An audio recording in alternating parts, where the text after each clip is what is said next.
Hi friend, welcome to R academy. তো যে সমস্ত ক্যান্ডিডেট প্রাইমারি টেট পরীক্ষা দেবে তাদের জন্য মোস্ট ইম্পর্টেন্ট আজকে ইভিএস থেকে তোমাদের প্রশ্ন নিয়ে আসা হয়েছে। এই প্রশ্নগুলো খুব গুরুত্বপূর্ণ প্রশ্ন।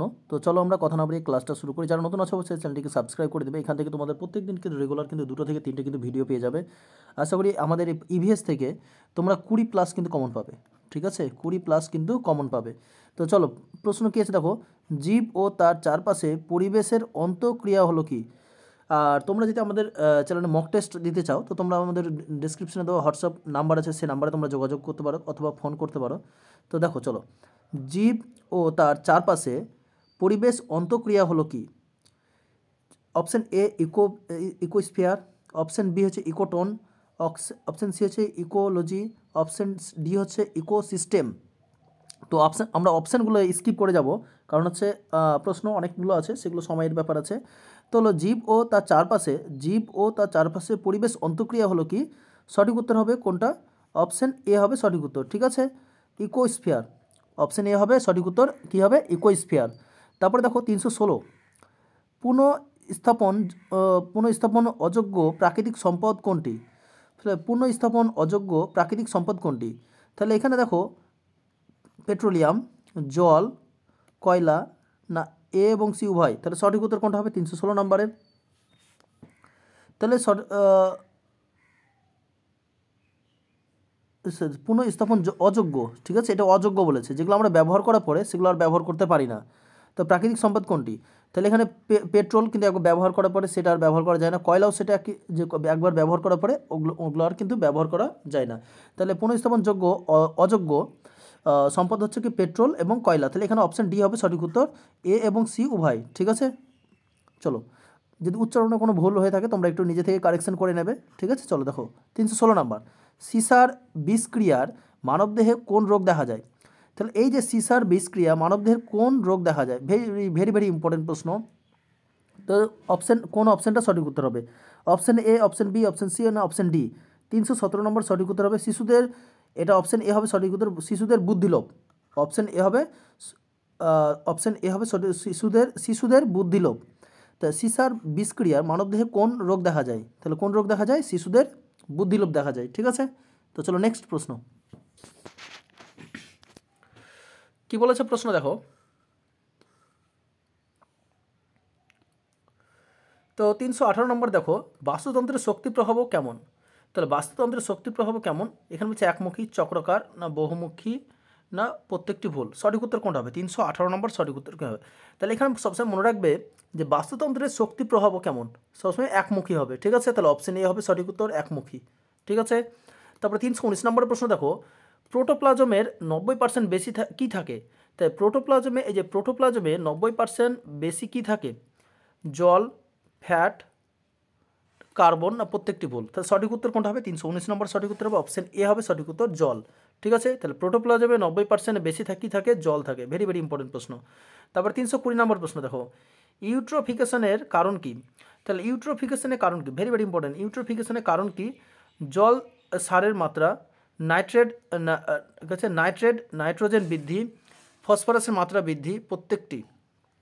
তো সঠিক উত্তর কোনটা হবে? 320 নম্বর সঠিক উত্তর কোনটা হবে? তো এখানকার বলছে ইউট্রোফিকেশনের কারণ হচ্ছে জলে সারের মাত্রা, এটাও ঠিক আছে।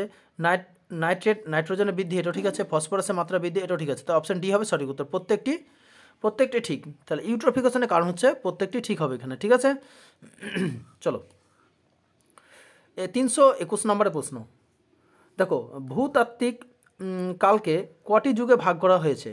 তাহলে ভূতাত্ত্বিক কালকে কটি যুগে ভাগ করা হয়েছে? অপশান এ 2টি করে, অপশান সি 5টি, অপশান ডি 3টি, অপশান ডি 6টি। তাহলে ভূতাত্ত্বিক, এই যে তোমাদের ভূতাত্ত্বিক কালকে কয়টি যুগে ভাগ করা হয়েছে? সঠিক উত্তর কোনটা হবে? 321 নম্বরে সঠিক উত্তর কোনটা হবে? সবসময় মনে রাখবে ভূতাত্ত্বিক কালকে 2টি ভাগে ভাগ করা হয়েছে। ঠিক আছে, তাহলে অপশান এ হবে সঠিক উত্তর, 2টি ভাগে ভাগ করা হয়েছে। তারপরে দেখো 322 নম্বর, ওজোন গ্যাসের ঘনত্ব কত? ঠিক আছে, তাহলে ওজোন গ্যাসের ঘনত্ব কত? তাহলে ওজোন গ্যাসের ঘনত্ব হচ্ছে 150 ডবসন, 250 ডবসন, না 200 ডবসন, না 300 ডবসন। সঠিক উত্তর কোনটা হবে? 322। তো 322 অপশান ডি হবে সঠিক উত্তর, 300 ডবসন। ঠিক আছে, তাহলে ওজোন গ্যাসের ঘনত্ব কত? 300 ডবসন। ভেরি ভেরি ইম্পর্টেন্ট প্রশ্ন কিন্তু। তারপর 323 নম্বরের প্রশ্ন দেখো, বায়ুমণ্ডলে কোন স্তর জেট বিমান চলে? তো এটা তোমরা সবাই জানো যে কোন স্তরে তোমার বায়ুমণ্ডলে জেট বিমান চলাচল করে। তাহলে অপশান এ হবে সঠিক উত্তর এখানে, শান্তমণ্ডলে। তো শান্তমণ্ডলে আর একটা নামটা কি? স্ট্র্যাটোস্ফিয়ার। ঠিক আছে, স্ট্র্যাটোস্ফিয়ার মনে রাখবে। আর হচ্ছে সবথেকে নিচের স্তরের নাম হচ্ছে ক্ষুদ্রমণ্ডল, যেটা হচ্ছে ট্রপোস্ফিয়ার বলা হয়। এখানে কিন্তু এই ক্ষুদ্রমণ্ডলে মেঘ ঝড় বৃষ্টি কিন্তু হয়ে থাকে। ঠিক আছে, এটা কিন্তু পড়তে পারে যে মেঘ ঝড় বৃষ্টি কোন স্তরে হয়। ঠিক আছে, মেঘ ঝড় বৃষ্টি কোন স্তরে হয়? এটা ক্ষুদ্রমণ্ডল বা ট্রপোস্ফিয়ারে হয়। এটা কিন্তু মনে রাখবে, ভেরি ভেরি ইম্পর্টেন্ট প্রশ্ন। ঠিক আছে, চলো 24 নম্বরের প্রশ্ন, 324 নম্বরের প্রশ্ন কি বলেছে দেখো, নিম্নের কোনটি সবুজই কিন্তু পরাশ্রয়ী উদ্ভিদ? ঠিক আছে, তো নিম্নের কোনটি সবুজই কিন্তু পরাশ্রয়ী উদ্ভিদ? শৈবাল, ছত্রাক, না আর্কিড, না ব্যাকটেরিয়া? সঠিক উত্তর কোনটা হবে? 324 নম্বরের সঠিক উত্তর কোনটা হবে? তাহলে সঠিক উত্তর কোনটা হবে এখানে? আর্কিড। ঠিক আছে, তাহলে এখানে মনে রাখবে সবুজই কিন্তু পরাশ্রয়ী, সবুজই কিন্তু পরাশ্রয়ী কোনটা হবে? আর্কিড। অপশান ডি হবে সঠিক উত্তর, আর্কিড। ভেরি ভেরি ইম্পর্টেন্ট প্রশ্ন কিন্তু। 325 নম্বর প্রশ্ন দেখো, কোন অজৈব রাসায়নিক পদার্থের জন্য যকৃতে পচন ঘটে? ভেরি ভেরি ইম্পর্টেন্ট প্রশ্ন। কোন অজৈব রাসায়নিক পদার্থের জন্য যকৃতে পচন ঘটে? তো যকৃতে পচন ঘটে কিসে? ক্যালসিয়াম, পারদ, না সীসা, না আর্সেনিক? তাহলে কোন অপশানটা সঠিক হবে? 325 নম্বরের সঠিক উত্তর কী হবে বলো? তো এখানে কোন অজৈব রাসায়নিক পদার্থের জন্য যকৃতে পচন ঘটে? ভেরি ভেরি ইম্পর্টেন্ট প্রশ্ন। অপশন সি হবে সঠিক উত্তর, আর্সেনিক। এই আর্সেনিক থেকে তোমাদের কিন্তু প্রশ্ন পড়ার খুব চান্স আছে কিন্তু। ঠিক আছে, তারপরে চলো 326 নম্বরের প্রশ্ন, উদ্ভিদের একটি মাইক্রো পরিপোষক হলো কি? তাহলে উদ্ভিদের একটি মাইক্রো পরিপোষক হলো কি? জেড এন, জিঙ্ক, ও মানে অক্সিজেন, এন এন, প্রত্যেকটি ভুল। তো সঠিক উত্তর কোনটা হবে? 326 নম্বরের সঠিক উত্তর কোনটা হবে? একটি মাইক্রো পরিপোষক, উদ্ভিদের একটি মাইক্রো পরিপোষক কোনটা হবে? জেড এন বা জিঙ্ক। ঠিক আছে, ভেরি ভেরি ইম্পর্টেন্ট প্রশ্ন। 326 নম্বরের অপশান এ হবে সঠিক উত্তর।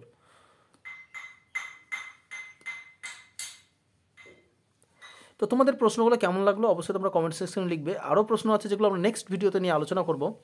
তো যারা নতুন আছে অবশ্যই চ্যানেলটিকে সাবস্ক্রাইব করে দেবে আর বন্ধুদের মধ্যে একটু শেয়ার করে দেবে। আর তোমরা চাইলে হোয়াটসঅ্যাপ নাম্বার আছে, সেই নাম্বারে তোমরা যোগাযোগ করতে পারো 97 75 55 55 55 41। ঠিক আছে, এই নাম্বারে যোগাযোগ করতে পারো, ফোন করতে পারো তোমাদের মক টেস্টের জন্য। ঠিক আছে, বেঙ্গলি মক টেস্ট, তোমাদের ইভিএস মক টেস্ট। ঠিক আছে, প্রত্যেকটা মক টেস্টে আমরা 5 টাকা করে নিয়ে থাকি। তো চাইলে তোমরা যোগাযোগ করতে পারো। ঠিক আছে, যে একটা মক টেস্টে তোমাদের 5 টাকা করে। ঠিক আছে, তো তোমরা যদি চাও তো মক টেস্ট তোমরা দিতে পারো, তোমাদের প্রিপারেশনটা কত হয়েছে সেটা তোমরা যাচাই করতে পারো। ঠিক আছে, আমাদের প্রশ্ন তৈরি করা আছে, সেই প্রশ্ন তোমাদের যারা চাইবে তারা কিন্তু আমরা পেয়ে যাবে। ঠিক আছে, তোমরা ভিডিও নিচে ডিসক্রিপশনে গ্রুপ আছে, সেই গ্রুপে চাইলেও জয়েন হয়ে থাকতে পারো, টেলিগ্রাম চ্যানেলে জয়েন হতে থাকতে পারো। তো আজকের ভিডিওটা এই পর্যন্তই, ধন্যবাদ।